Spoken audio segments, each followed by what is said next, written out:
Aquesta setmana són les Olimpiades de la política internacional. Això vol dir que els polítics es posaran a córrer? No, afortunadament no tots els polítics són com en Mariano Rajoy o la Ursula von der Leyen.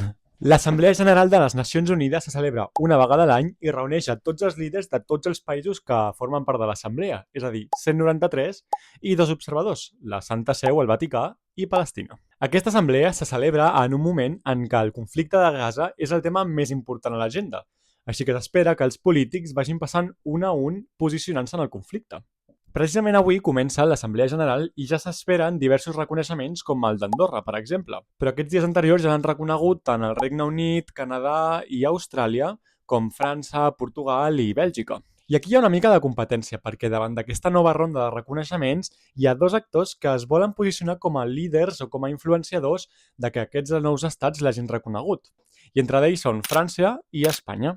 D'una banda, França diu que ha liderat aquesta nova ronda de reconeixements de Palestina al haver-lo reconegut tot just ahir, mentre que, per altra banda, Espanya diu que el seu reconeixement el 2024 ha influenciat i ha desencadenat en què els estats que el reconeixen ara l'estiguin reconeixent. Alguns fins i tot apunten que Pedro Sánchez podria ser nominat al Premi Nobel de la Pau, però això no se sap perquè les nominacions són totalment secretes.